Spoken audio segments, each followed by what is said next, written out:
महाभारत के 10 अद्भुत अस्त्र और उनकी महाशक्तियां। नमस्कार और आपका स्वागत है हमारे चैनल पर।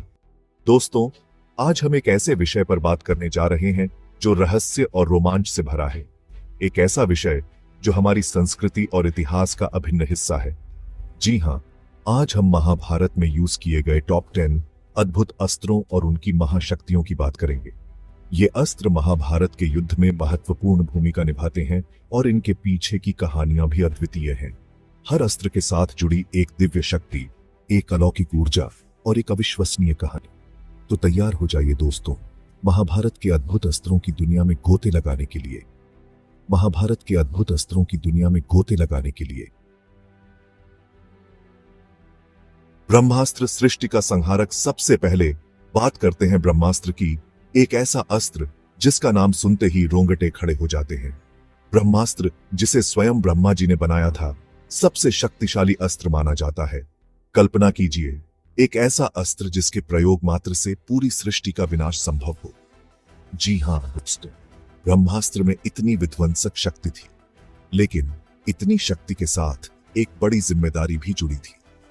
ब्रह्मास्त्र चलाने वाला योद्धा अद्वितीय ज्ञान और ध्यान का धनी होना चाहिए था। उसे इस अस्त्र की शक्ति का सही उपयोग करना आना चाहिए था, नहीं तो परिणाम भयानक हो सकते थे। महाभारत में ब्रह्मास्त्र का उल्लेख कई बार आता है, लेकिन इसका प्रयोग बहुत ही सोच समझकर किया गया था। यह अस्त्र दिखाता है कि उस समय के योद्धा न केवल शारीरिक रूप से बल्कि मानसिक और आध्यात्मिक रूप से भी कितने शक्तिशाली थे। तो दोस्तों, यह था ब्रह्मास्त्र, एक अस्त्र जिसकी शक्ति का कोई जवाब नहीं था। पाशुपतास्त्र, शिव का प्रलयंकारी अस्त्र। अब बात करते हैं महादेव के प्रिय अस्त्र पाशुपतास्त्र की। यह अस्त्र भगवान शिव का दिव्य अस्त्र माना जाता है, जो अपने लक्ष्य को पूरी तरह से नष्ट करने की क्षमता रखता था। पाशुपतास्त्र का प्रयोग सिर्फ और सिर्फ भगवान शिव के आशीर्वाद से ही संभव था। महाभारत में अर्जुन को यह अस्त्र स्वयं भगवान शिव ने प्रदान किया था। कल्पना कीजिए, अर्जुन जो पहले से ही एक महान धनुर्धर थे, उनके पास शिवजी का पाशुपतास्त्र हो तो उनकी शक्ति का अंदाजा लगाना भी मुश्किल है। यह अस्त्र अत्यंत संकट के समय ही प्रयोग किया जाता था। इसकी शक्ति का अंदाजा इस बात से लगाया जा सकता है कि इसके प्रयोग से पूरी सृष्टि का विनाश संभव था। पाशुपतास्त्र एक ऐसा अस्त्र था जो दिखाता है कि उस समय के योद्धाओं के पास दिव्य शक्तियों का आशीर्वाद प्राप्त था और वे उनका प्रयोग धर्म की रक्षा के लिए करने को तैयार थे। नारायणास्त्र, विष्णु का अजेय अस्त्र। तीसरे नंबर पर है नारायणास्त्र, भगवान विष्णु का दिव्य अस्त्र। यह अस्त्र अपने आप में एक अद्भुत शक्ति का प्रतीक था। इसका प्रयोग करने पर यह असंख्य तीरों के रूप में प्रकट होता था, जो शत्रुओं पर टूट पड़ते थे। नारायणास्त्र की सबसे बड़ी खासियत थी कि इसे रोका नहीं जा सकता था। यह अपने लक्ष्य को भेद कर ही रहता था। इसे दमन करने का एकमात्र तरीका था आत्मसमर्पण, शांति और भगवान विष्णु में पूर्ण श्रद्धा। महाभारत में नारायणास्त्र का प्रयोग बहुत ही सावधानी से किया गया था। यह अस्त्र दिखाता है कि उस समय के योद्धा दिव्य शक्तियों का सम्मान करते थे और उनका प्रयोग सिर्फ धर्म की स्थापना के लिए ही करते थे। नारायणास्त्र एक ऐसा अस्त्र था जो शक्ति और न्याय का प्रतीक था। अब बात करते हैं अग्निदेव के अस्त्र अग्न्यास्त्र की। जैसा कि नाम से ही स्पष्ट है, यह अस्त्र अग्नि देवता का प्रतीक था। इसके प्रयोग से भयंकर आग उत्पन्न होती थी, जो शत्रुओं को जलाकर राख कर देती। अग्न्यास्त्र का प्रयोग महाभारत के युद्ध में कई बार किया गया। यह अस्त्र दिखाता है कि उस समय के योद्धा प्रकृति की शक्तियों का भी उपयोग करना जानते थे। अग्न्यास्त्र को नियंत्रित करना आसान नहीं था। इसके लिए विशेष मंत्रों का ज्ञान और अग्नि देवता की कृपा होनी जरूरी है। यह अस्त्र दिखाता है कि उस समय के योद्धा न केवल शारीरिक रूप से बल्कि मानसिक रूप से भी कितने मजबूत। अग्न्यास्त्र एक ऐसा अस्त्र था जो दिखाता है कि उस समय के लोग प्रकृति की शक्तियों का सम्मान करते थे और उनका उपयोग ध्यान से करते थे। 5वें नंबर पर है वायवास्त्र, वायु देवता का अस्त्र।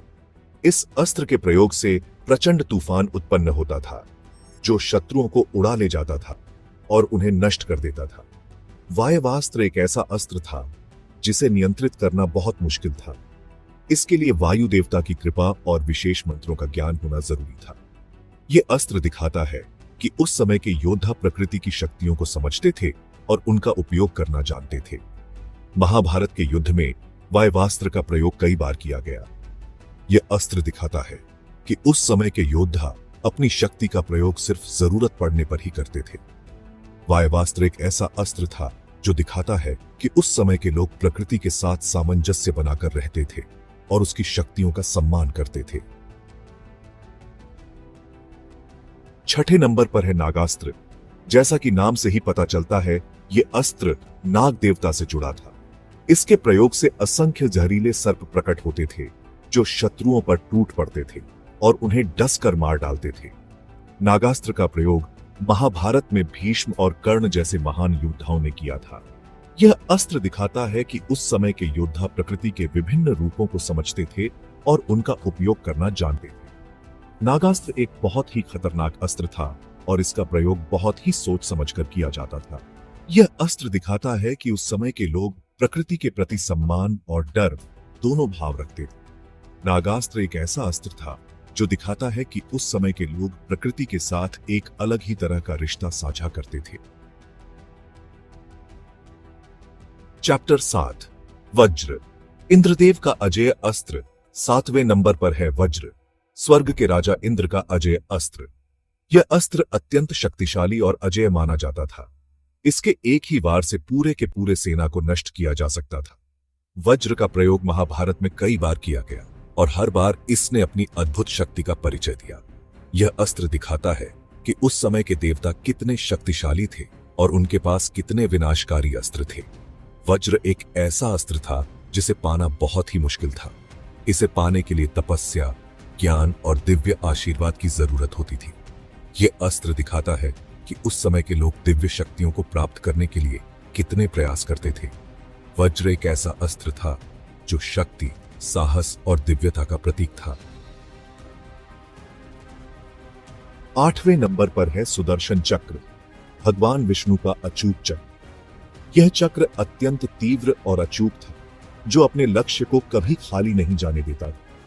यह अपने आप ही शत्रुओं को खोज लेता था और उन्हें नष्ट कर देता था। सुदर्शन चक्र का प्रयोग भगवान कृष्ण ने महाभारत में कई बार। यह चक्र दिखाता है कि भगवान विष्णु के पास कितनी अद्भुत शक्तियां थीं और वे अपने भक्तों की रक्षा के लिए उनका प्रयोग करने को तैयार रहते थे। सुदर्शन चक्र एक ऐसा अस्त्र था जिसे पाना नामुमकिन था। यह सिर्फ भगवान विष्णु के पास ही हो सकता था। यह चक्र दिखाता है कि उस समय के लोग भगवान विष्णु को कितना शक्तिशाली मानते थे। सुदर्शन चक्र एक ऐसा अस्त्र था जो शक्ति, न्याय और दिव्यता का प्रतीक था। 9वें नंबर पर है भल्लास्त्र, एक विशेष प्रकार का तीर जो अपने लक्ष्य को अचूक रूप से भेदता था। इसके प्रयोग से तीरों की ऐसी बौछार होती थी कि शत्रुओं का बचना मुश्किल हो जाता था। भल्लास्त्र का प्रयोग महाभारत में अर्जुन और कर्ण जैसे महान धनुर्धारियों ने किया था। यह अस्त्र दिखाता है कि उस समय के योद्धा तीरंदाजी में कितने निपुण थे। भल्लास्त्र का प्रयोग बहुत ही सोच समझकर किया जाता था क्योंकि यह बहुत ही घातक था। यह अस्त्र दिखाता है कि उस समय के योद्धा अपनी शक्ति का प्रयोग जिम्मेदारी से करते थे। भल्लास्त्र एक ऐसा अस्त्र था जो दिखाता है कि उस समय के लोग युद्ध कौशल में कितने कुशल थे। और अंत में 10वें नंबर पर है वायुपुत्र, वायुदेव का एक और दिव्य अस्त्र। यह अस्त्र अपने लक्ष्य को तीव्र वायु के वेग से नष्ट कर देता था।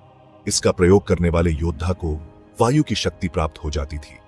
वायुपुत्र एक ऐसा अस्त्र था जो दिखाता है कि उस समय के लोग वायु की शक्ति को समझते थे और उसका उपयोग करना जानते थे।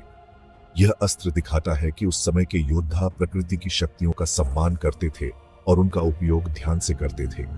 वायुपुत्र एक ऐसा अस्त्र था जो दिखाता है कि उस समय के लोग प्रकृति के साथ एक अलग ही तरह का रिश्ता साझा करते थे। तो दोस्तों, ये थे महाभारत के शीर्ष 10 अद्भुत अस्त्र और उनकी महाशक्तियां। हर अस्त्र अपने आप में एक कहानी कहता है, शक्ति, साहस और दिव्यता की कहानी। इन अस्त्रों ने महाभारत के युद्ध में महत्वपूर्ण भूमिका निभाई और योद्धाओं को अद्वितीय शक्तियां प्रदान की। ये अस्त्र हमें याद दिलाते हैं कि हमारे पास भी अपनी अंदरूनी शक्ति को जागृत करने की क्षमता है। यदि आपको यह वीडियो पसंद आया हो तो कृपया लाइक, शेयर और सब्सक्राइब करें और कमेंट्स में हमें बताएं कि आपका पसंदीदा अस्त्र कौन सा है। अगले वीडियो में फिर मिलते हैं। धन्यवाद।